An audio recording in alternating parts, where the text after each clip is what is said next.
Hello, I'm your host Muse, and today we're back with another recipe from the Stardew Valley cookbook.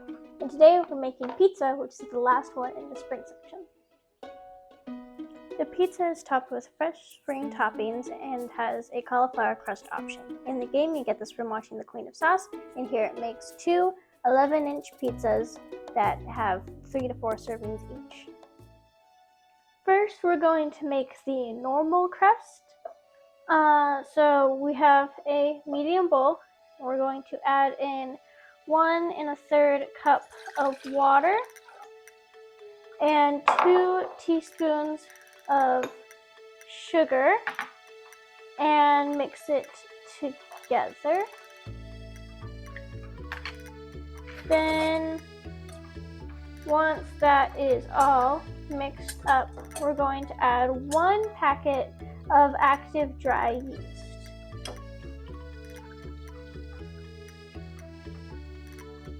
And then our 1 packet of yeast, we're going to let this sit on top for about 10 minutes or until it starts to foam up. Now in a large bowl, we're going to get 2.5 cups all-purpose flour, 1 cup of whole wheat flour, and 2 teaspoons of salt. A quote from Sam. Last night I accidentally dribbled marinara sauce all over Sebastian's copy of Solarian Chronicles. Maybe next time I'll order a normal pizza instead of the wet and saucy.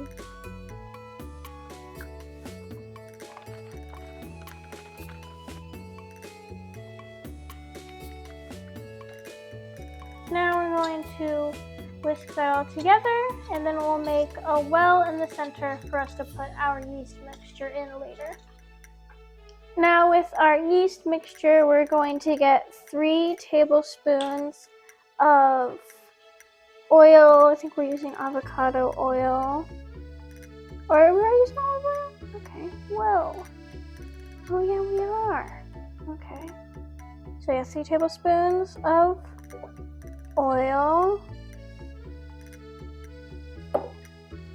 And then we're going to whisk that into our yeast mixture as much as we can, because you know water and oil don't always do their thing all the way we want it to. But then we're going to pour it into that little pool bowl that we made carefully. And then with a wooden spoon, we're going to slowly mix that together until it's a rough dough. Now we're going to sprinkle in a 1/4 cup of Parmesan cheese and mix that in, and the dough will become quite shaggy.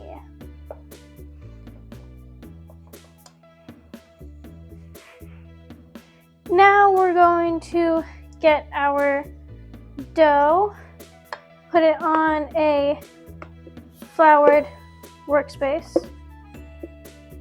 and then we're going to, ours kind of broke up. We're going to work it all together until it gets elasticy. Now we have our dough is nice and elasticy, and we have these 2 large bowls with 1 tablespoon of olive oil in each of them, and it's all around the bowl, not just in it. Then we're going to cut our dough in half and put each half in there to sit for 1.5 hours. So we covered our dough, and now it's sitting off to the side.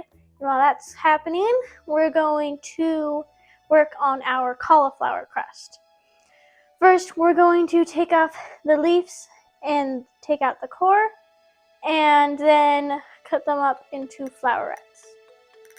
Now we have all our cauliflower in this food processor, and we're going to pulse it until it gets all broken up in flour-like.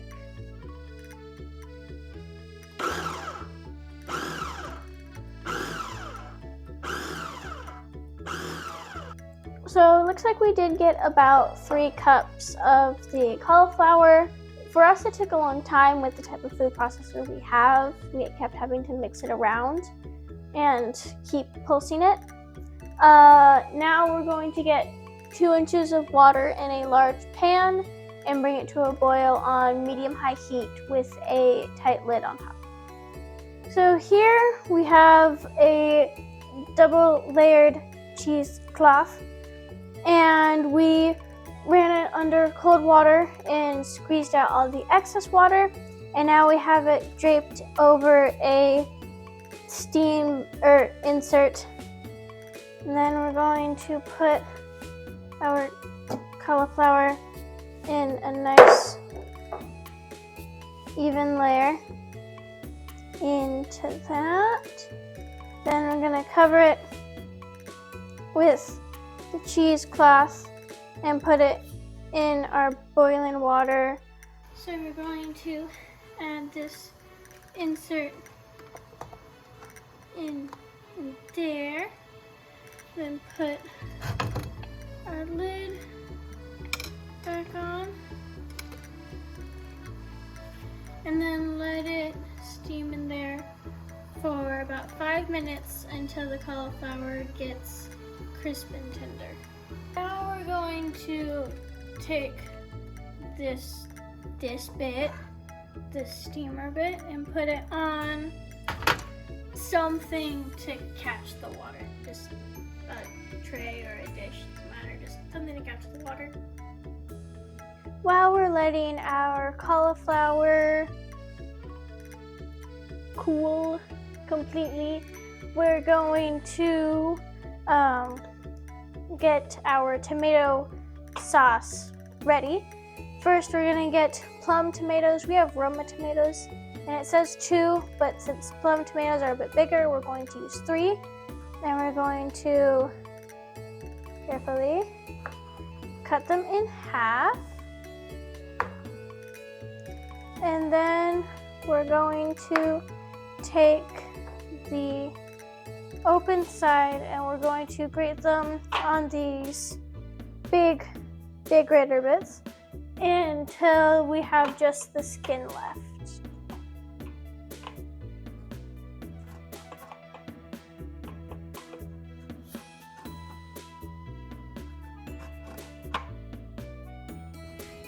Now in this small saucepan over medium heat, we're going to add 1 teaspoon of olive oil. Tablespoon, not a teaspoon, a tablespoon.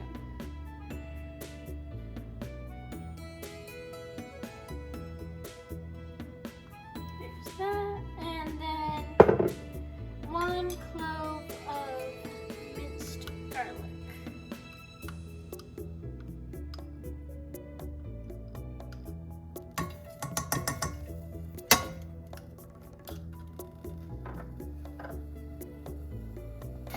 Now we're going to mix this up for 1 to 2 minutes or until the garlic gets kind of brown. So we're going to add our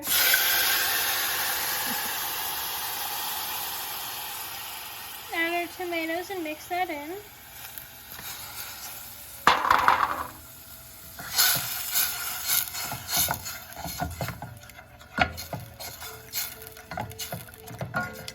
Then we're going to add a pinch of salt, a 1/4 teaspoon of dried oregano, a pinch of red pepper flakes,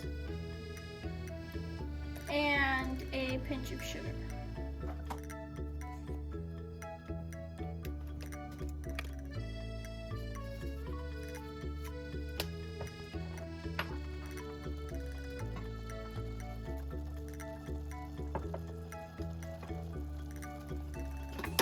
Now we're going to bring that to a simmer and stir it occasionally until all of the tomato juice has evaporated, which should take about 10 minutes. Now here we have a half a cup of thinly sliced fennel, a quarter cup of scallion whites thinly sliced, and 1 cup of sugar snap peas that have been cut in half diagonally.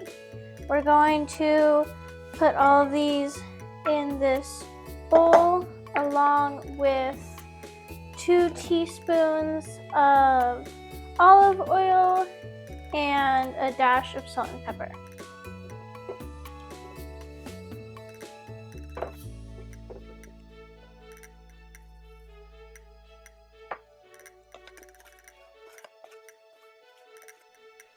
So now we're going to do our second pizza topping.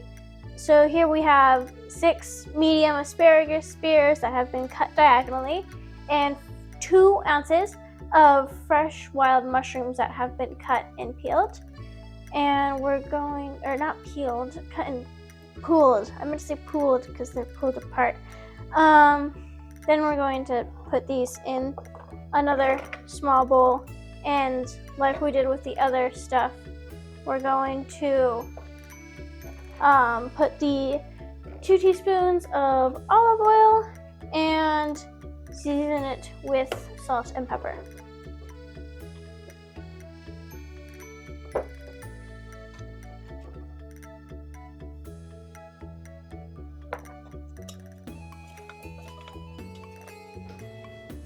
So while we're preheating our oven to 475, we're going to take either a pizza stone or just an inverted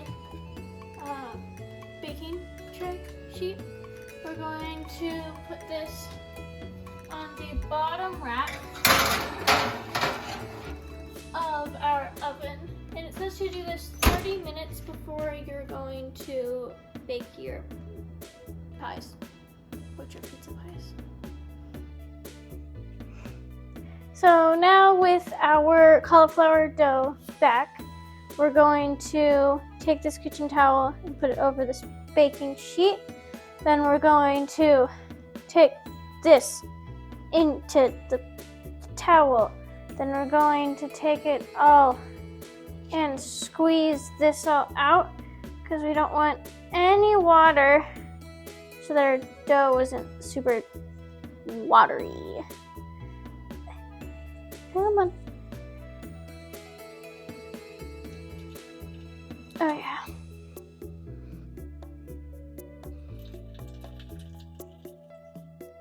Now with our cauliflower bits that are now squeezed, we're going to take a large bowl, put 1 egg and 1 egg white in, then we're gonna whisk that together, then put in our cauliflower, then half a cup of shredded mozzarella, and 3 tablespoons of grated Parmesan, and half a teaspoon of salt.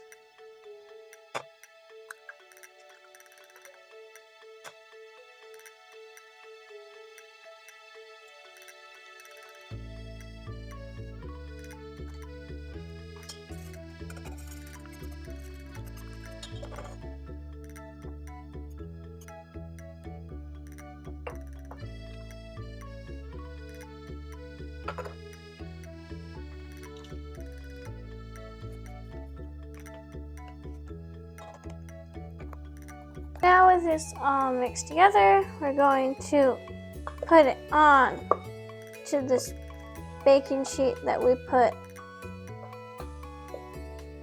some oil on, and we're gonna make it into a 11-inch pizza by just kind of flattening it out and getting it to our desired shape. Oh, it's 11.5 inches.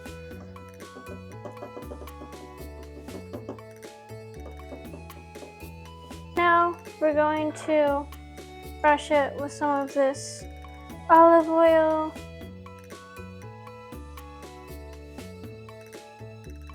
And then we'll put it in the oven on that rack, or not rack, but the the pizza stone / upside down baking sheet for 25 minutes until it gets dry. Now we have a piece of parchment paper on top of our workspace. We just brought out this wooden rolling area, and we're going to just use our hands to stretch out the dough into a pizza crust, which with the 11-inch pizza crust, which should be about 1/2 inch thick on the inside, or 1/4 inch thick on the inside, 1/2 inch on the outer crust. Now we're gonna get back our olive oil and put it along the inside of this. And then we're gonna get our sauce and work it around from the inside out, or tomato sauce.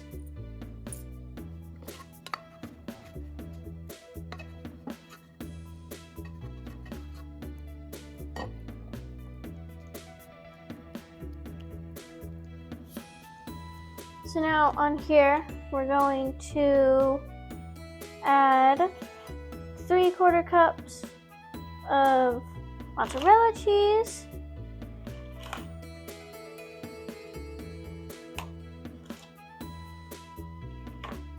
then sprinkle on 1 tablespoon Parmesan cheese, then grabbing our fennel veggie mix and sprinkling that, or distributing that on top.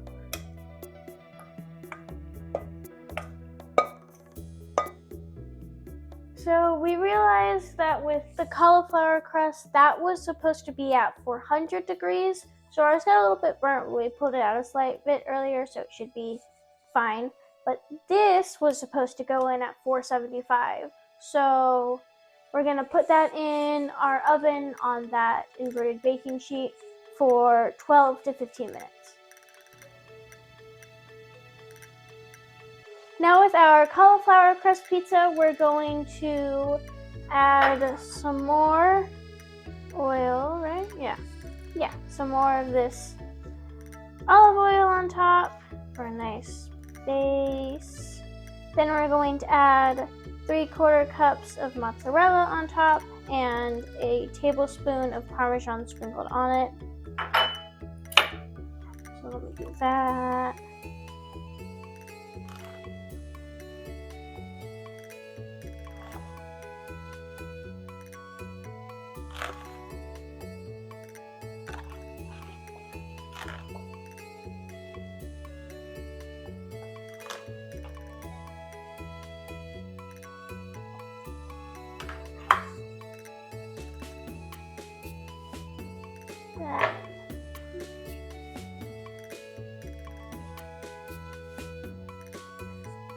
Then we're going to take our mushroom mix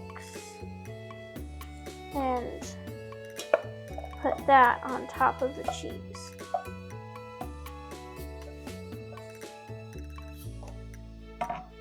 In the recipe, you could also do this on the second ball of the normal dough, but it also gives an option for cauliflower pizza crust, and we wanted to try that out. So now that first pizza is out of the oven, it's looking great. We're going to put this one in for 12 to 15 minutes. And in the book, it says, since for the cauliflower, it would have been at 400 to raise it to 450. But since we accidentally put it in at 475, we're just gonna lower it to 400 while we cook this part. So here we have 2 ounces of a soft goat cheese. And into it, we're going to add 2 tablespoons of heavy whipped cream or whipping cream, heavy whipping cream, that's what it's called. And 1 tablespoon of chives, thinly sliced. And now we're going to mix that all together. Now we've taken our second pizza out of the oven, and we're going to dollop on our goat cheese mixture.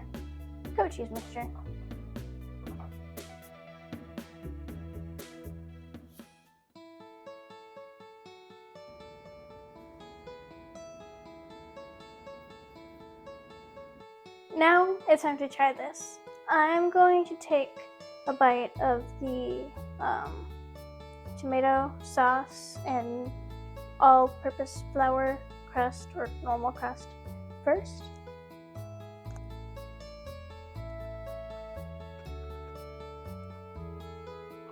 It's a really good pizza. Definitely has that homemade crust like flavors to it. Definitely not just like a normal crust that you'd get at a pizzeria. But it's really good. I like the sauce. Definitely gets into the dough nicely. Gets it kind of moist there. And it tastes really good. It has that nice pizza sauce flavor to it. And the toppings, I mainly just got that sweet pea, but it all tasted really good and the cheese was nice. And it was definitely a very tasty pizza. Definitely more of a classic taste with this one. With those the toppings are a little unique, but definitely more of like a classic pizza taste to it. Now I'll try the cauliflower crust.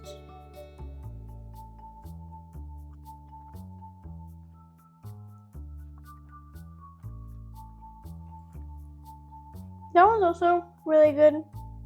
I've had a few cauliflower crust pizzas, and it's very similar to those. Definitely a pretty similar cauliflower taste to it, so it's not bad. I definitely like it. And the toppings again are they're really good. Definitely have that not quite basic, but also like kind of basic pizza taste. But pizza's good, so a basic pizza taste isn't bad at all. I definitely liked it. The asparagus on this, I'm not usually a big asparagus person, but it had that nice crunch and it was more covered by the cheese, so I liked that a lot. And now you know how to make pizza from Stardew Valley. If you enjoyed this video, please consider liking and subscribing. Now the spring section is done, and we'll come back next week to start off the summer section.